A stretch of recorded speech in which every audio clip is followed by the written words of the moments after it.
Hey, Shalom, Akif, Shalom. First thing and foremost, I'd like to give all praises and glory and honor that's due to Yahweh, Ba'ashim Yahweh Shai, Ba'ashim Rakakwadash.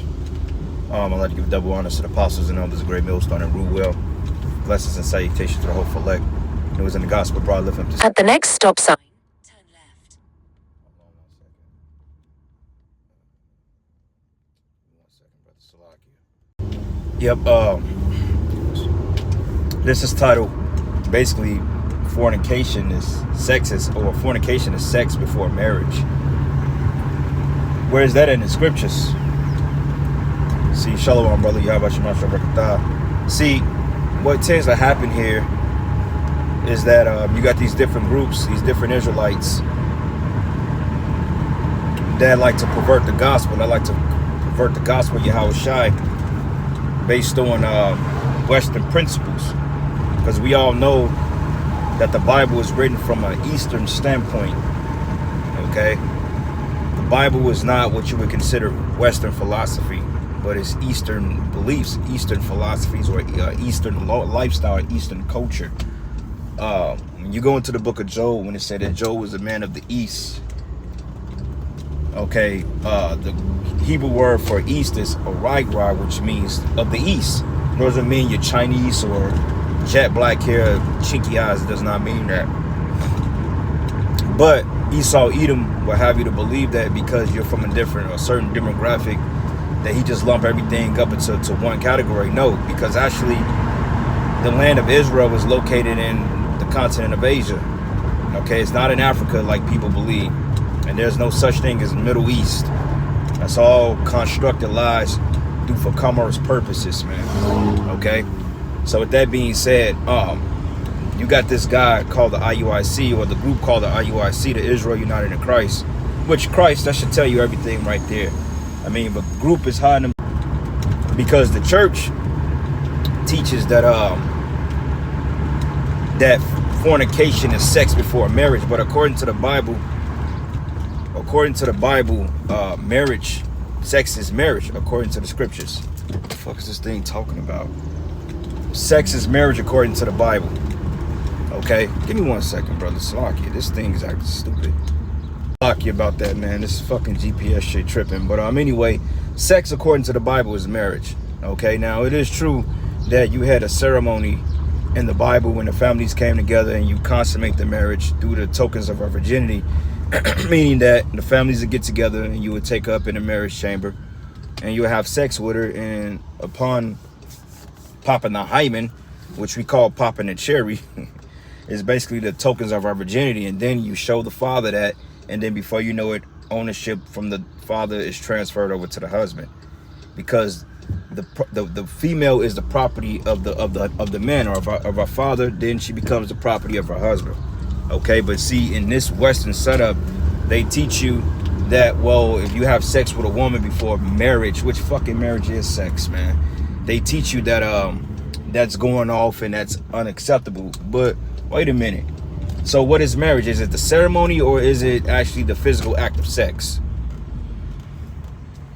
You know, because Esau, Edom will have you to believe that it's something totally different than what the hell it really is.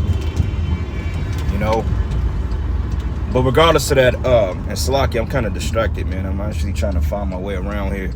But anyway, so he will have you to believe that having sex with a woman before saying I do is off. That's not off, because when you go into the account of Isaac and Rebekah, it stated that he took her into his tent and then he pretty much loved her. He went into her, meaning that he had sex with her. Okay, several accounts when they go into how Judah went into his men and went into his concubines, went into his wives, or when they said that he went into his wife, or when he went into his wife to know her. That's talking about sex, man. Okay, it didn't say anything about I do or anything like that. No, two people, they meet, they link each other, they like each other. Before you know it, the men have sex with the woman, and before you know it, she's his wife. That's why a lot of times brothers, when they say they dealing with a woman, they call them their wife. Okay, because wife just goes into woman, which woman just means servant. You see what I'm saying? But see, these other groups, because they're so effeminized and they want to cater into the liking of the woman. And see, you got to understand about these groups, man. They all about money. Okay, they're about money and numbers. So what they would do is they pervert the gospel in order to get their money up, or get their dealings up, so to speak, because they want that government funding.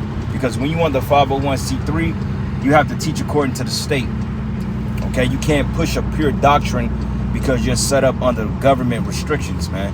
And that's what these other Israelite groups got. They have 501c3 tax exemptions, which means that they are pretty much exempt from paying taxes under certain circumstances. You see, so when they teach these PC-friendly doctrines, this when it becomes a conflict of interest. Okay, because according to the Bible, when you even read in Matthew's the 1st chapter, and you go into the book of Luke, and you understand the consummating of Joseph and Mary, you will understand that he already got her pregnant outside of the ceremony, so to speak. He already dealt with her, okay, which was kind of out of the norm. It happens, but it wasn't off. But he put her away privately because, for the simple fact, he went ahead before the whole ceremony. So that's why I said that he put her away privately, not to make her a public example. Because when you're dealing with a harlot, not saying she was a virgin, which means young woman, and she wasn't touched until Joseph put his rod in her. But basically, you're dealing with a harlot. It's just kind of like an agreement. You deal with her, and you know whether she's on contract or whether you're gonna make her your wife. Going into the aspect of Hosea and Gomer. Okay, basically, the Lord told him to get a wife out of harlotry, for the simple fact because you know it goes into the nation of Israel how we play the harlot. But overall, it went into basically he dealt with a harlot, and the Lord told her, like, look, man, you got to deal with her because it's X, Y, and Z, and she's gonna bear thee a son. You know what I'm saying? He didn't get down on one knee and propose to her, said, "Thou beloved, I want you to be my wife." No, he didn't do that, man. Okay, he basically took her, put his rod in, and popped her. You know what I'm saying? He put his rod in her and he popped her. It's just that simple. Okay, for those of you that may understand. Because what they're teaching, and this is how they get people. This is how they get you to fall. And this is like with their congregation it caters to the woman. You see what I'm saying? Because a lot of women in that school, for one thing, they're feminists. Okay, they have that inferiority or that God complex about them that the man they dealing with is just their property. You know, so the guys in IUIC, they're very in a set mindset. Like, you won't know them niggas. They're no different than the men in the world, man. You know, like, you see them guys, the only thing they know is fringes and the laws and so forth. But them guys ain't in the spirit of the Lord, man. Because they're teaching you that you have to get a marriage license. What the fuck is that in the Bible? I got to get a marriage license to make some used up bitch my fucking wife. Nah, hell nah. Because all them women in the IUIC are used up. And a lot of them are being passed to and from men. A lot of them are dealing with the rulership, with the leadership. A lot of them are dealing with different brothers. And one thing about that congregation is the fact that they put their leadership on a pedestal. So you know that those women are trying to get down with that. So if you men that's in that congregation, it wouldn't be wise to take your wife from that congregation, man. Because she ain't going to only have eyes for you. Okay?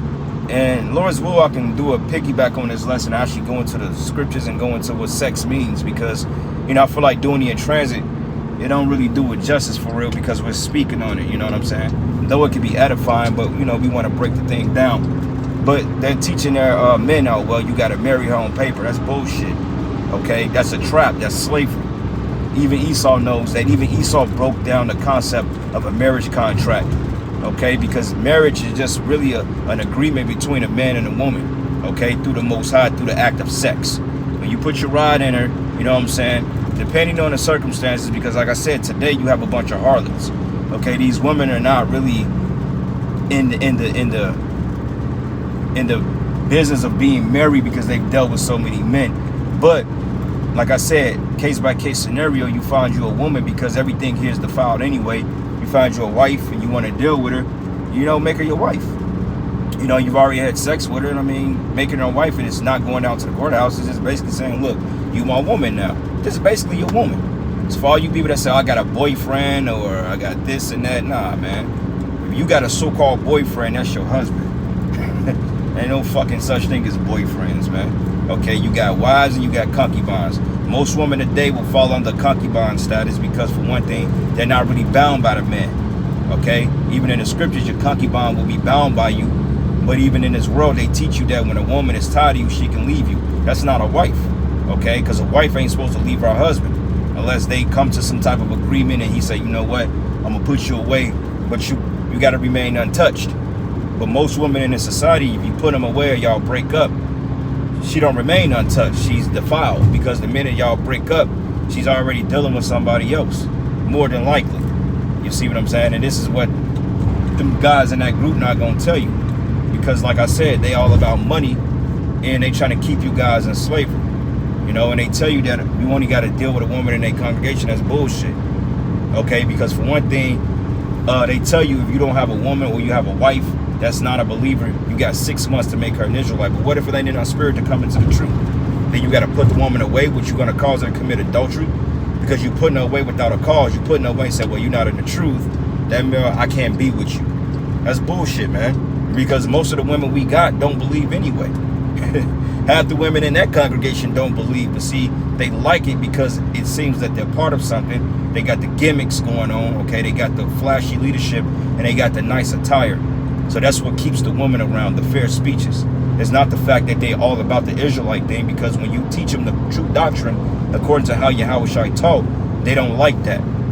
That's why when brothers are going into Isaiah 4:1, you got a lot of them women out of order. They'll hop on your comment board and they'll try to rebuke you. Like one bitch went as far to say, oh, yo, she wasn't talking to me particular, but I seen a comment board. One woman, she went as far as to say, oh, well, your 7 to 1 is going to be your wife, you're going to be your daughter, your mother, her mother, some dumb shit like that. But wait a minute, man. How the hell can I take away my mother's reproach? I ain't fucking my mama.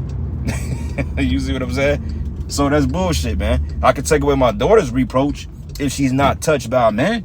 If she's still under my jurisdiction, under my household, you know what I'm saying? Then I could take away my baby's reproach. But I can't take away my mother's reproach. I can't take away my grandmother's reproach. I can take away my wife's reproach because I'm having sex with her, and I can take away my daughter's reproach because she's under my household and she's under a certain age, man, that she's not touched by a man. So that shit is off, man. All right. This is the book of Genesis 24:67. It says, and Isaac brought her into his mother Sarah's tent and took Rebekah, and she became his wife. Okay, where's the fucking preacher in that? Where's the wedding bells and the we just married happily ever after? Where's that at in that scripture? Okay, Isaac didn't go find some pork chop preacher in the middle of the wilderness and then say, hey, I'm gonna go make a ring and I'm gonna take her down an aisle and I'm gonna take in the tent. No, he seen her. He was attracted to her. He got excited. He got heat. And then, bam, before you know it, he was in there clapping her cheeks, basically. And she became his wife. You know, and the box was so good to the point, like, yeah, I'm with this. You know? And it be like that sometime, man. You know, you find you a woman. She may be defiled on his side, but you find her, and through the spirit, y'all link up. Because, hey, I believe that the Lord sometimes bring people back from the ancient world that you was with and pair y'all back up. Certain shit just unexplainable, but it happens, man. You know, like the 12. Believe it or not, they were the prophets of old, man. Believe it or not, or at least some form of fashion, they were the prophets. Like King David, Peter. You see what I'm saying? You got the Apostle John, then you got, you know, the prophet Daniel. You got what's the one I'm thinking about, man? Anyway, it's all over the place. But regardless of that, man, it's too much confusion going on out in these Israelite camps, and this is why the Lord is getting ready to break these camps up, because they're not operating in the spirit of the Lord. And it says became his wife, and he loved her. What does it mean? He loved her. He had sex with her, and he grew an attachment to her. It says, and Isaac was comforted after his mother's death, man. Okay, Deuteronomy 21:10. It says, and when thou goest forth to war against thy enemies, and the Lord or Yahweh thy power have delivered them into thy hands, thou hast taken them captive. And thou seest among the captives a beautiful woman, and has the desire unto her. What does it mean? Meaning that you wanted to pop her, meaning you wanted her. Okay, it says a desire unto her, meaning that you seen something you was hot for, and you wanted to take up, and you wanted to make her yours. That was a common thing. Okay, and we ain't talking about grape or anything like that for you slow bellies out there, but it was common for a man to see a woman and claim her, and then that's his wife, man. However, through whatever, if he's promised through the father, or if she wasn't promised. Sometimes women got grabbed up and took it, and then, you know, X, Y, and Z happened, and before you know it, hey, that's his wife. You know? But it says,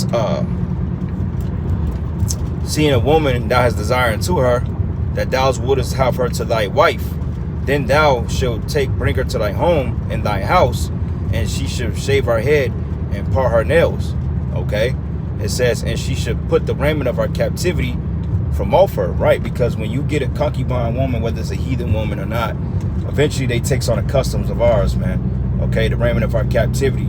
30 days, you shave her head, you part her nails, let her mourn her parents, and then, you know, after that, then, you know, she's loose to do what you need her to do. You see what I'm saying? So that was the common act of the spoils of the captives, man. Okay, and we gonna have Edomites like that. We gonna have Moabites like that, because remember, we coming into the time of purging again. You see? So through the spirit and power of Yahweh Shemi Havashai, man, hey, shit is just what it is. But them guys, they in their feelings, they hurt. You know what I'm saying? They want to cater to Esau, and they just not in the right spirit. And it says, and thou shalt bring her home to thy house, and she should shave her head and part her nails, and should put the raiment of her captivity from off her, and should remain in thy house, and bewail her father and her mother a full month. And after that, thou should go into her, and her be her husband, and she should be thy wife. The law of the concubine. Okay, so you don't go into it until after 30 days, because she has to mourn and, you know, put off the raiment of her captivity. But the point about it is, you go into it and you make her your wife, man. All right, it's not a hard concept to understand. It's pretty straightforward and pretty simple. But anyway, with that, brothers, man, at my destination, giving all praises and glory, honor that's due to Yahweh Shemi Havashai. And with that, shalom and a baba ball. Shalom.